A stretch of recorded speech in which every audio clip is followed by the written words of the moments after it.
Bapak, Ibu, dan saudara-saudara yang dikasihi Tuhan, kebenaran saat ini berjudul berkat kekal. Satu hal yang harus membuat kita benar-benar gentar adalah jika kita meninggal dunia tanpa memiliki Allah yang benar. Banyak orang beragama, dalam hal ini konteksnya adalah orang-orang Kristen, yang merasa sudah memiliki Allah yang benar karena sudah beragama Kristen, karena sudah mengaku Yesus sebagai Tuhan dan Juru Selamat, dan sudah terbiasa dididik, yakin sudah selamat, dan yakin kalau mati masuk surga. Ini adalah penyesatan yang benar-benar sukses dari kuasa gelap, dari abad ke abad, di mana kekristenan menjadi keberagamaan dan orang yang beragama merasa sudah memiliki Allah. Belum tentu orang beragama berarti sudah memiliki Allah, ya.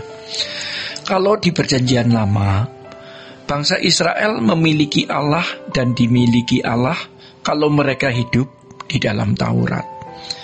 Kalau mereka tidak melakukan hukum Taurat, mereka tidak dimiliki Allah atau tidak memiliki Allah, atau terhukum dibiarkan kalah dalam berperang, dibiarkan tidak memiliki panen yang berhasil, dibiarkan terkena wabah, atau bahkan Allah sendiri mendatangkan bencana wabah penyakit dan berbagai tulah.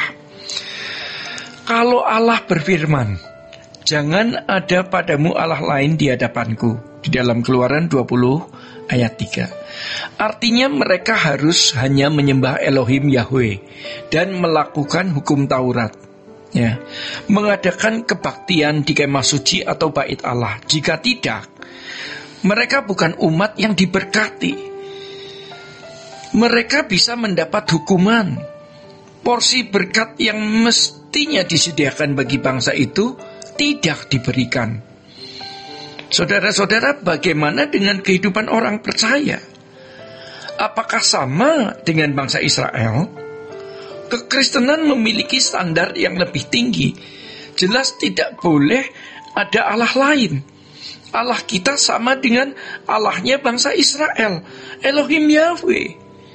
Kita mengenal bukan hanya Allah Israel, Elohim Yahweh, satu-satunya Allah yang benar, seperti yang dikatakan di dalam Yohanes 17 ayat 3, tetapi juga putra tunggalnya, Tuhan Yesus Kristus, yang menjadi Tuhan, yang akan menjadi Raja, mewujudkan teokrasi yang sempurna, atau pemerintahan Allah nanti di langit baru, bumi baru.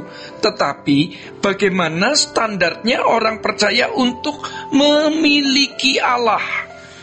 Apakah cukup dengan berbuat baik, melakukan hukum seperti bangsa Israel? Tidak.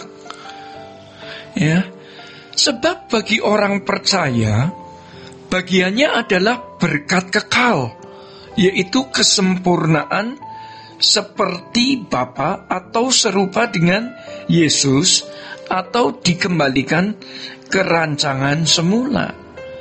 Saudara-saudara, kalau bangsa Israel dibawa ke Kanaan yang berlimpah susu dan madu, tetapi kalau orang percaya dibawa ke langit baru, bumi baru, Kanaan surgawi. Kalau bangsa Israel memiliki alat untuk membuat mereka tertib, yaitu hukum-hukum atau Taurat, tetapi kalau orang percaya memiliki Roh Kudus yang menuntun kita kepada seluruh kebenaran. Jadi saudara-saudara, bagi orang percaya, kalau hanya tidak kedukun, kalau hanya tidak pindah agama, kalau hanya tidak menyembah Allah lain atau sinkretis, itu bukan berarti sudah punya Allah. Allah menghendaki kita dimiliki Dia tanpa ikatan siapapun dan apapun. Bukan hanya menyembah Allah atau dewa lain, bukan hanya terlibat dalam perdukunan atau okultisme, tetapi ketika kita memiliki keterikatan dengan sesuatu atau seseorang yang melebihi keterikatan kita dengan Tuhan, berarti kita telah tidak setia atau berselingkuh. Saudara-saudara, maka demi kecintaan dan hormat kita kepada Tuhan, bukan tidak mungkin kita bisa mengorbankan apapun dan siapapun. Bersyukur karena Allah itu sabar, luar biasa dalam menuntun kita. Tetapi jangan kita menyia-nyiakan kesabaran Allah dengan melecehkannya. Makanya setiap kali kita melakukan hal yang kira-kira tidak patut, ya, walaupun itu kelihatannya wajar di mata manusia, kita harus menyelesaikannya di hadapan Allah. Setiap hari kita harus menyelesaikannya. Kita harus sudah selesai sebelum selesai. Artinya kita sudah selesai sebelum mati. Saudara-saudara, kita tidak akan bisa memiliki Allah, ya, kalau masih memiliki yang lain. Dan Allah pantas untuk dihormati, ya. Cara demikian sebab Dia besar, agung, mulia, kudus. Juga Dia pantas dipercayai walaupun tidak ada bukti-bukti kehadirannya.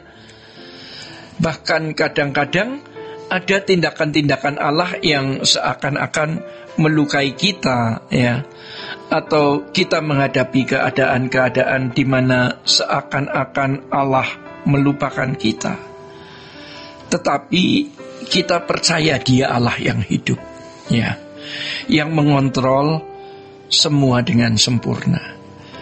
Kita tidak berhak mengatur Bapa yang Maha Mulia tersebut, ya.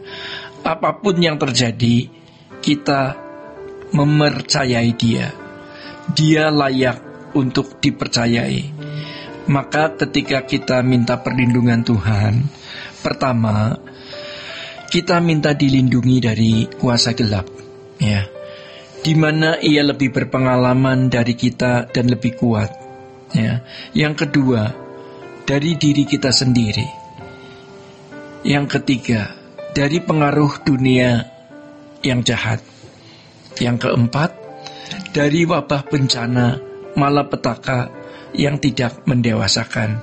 Dan yang terakhir, dari orang yang bermaksud jahat kepada kita. Demikian kebenaran pada saat ini. Tuhan Yesus memberkati. Sola Gracia.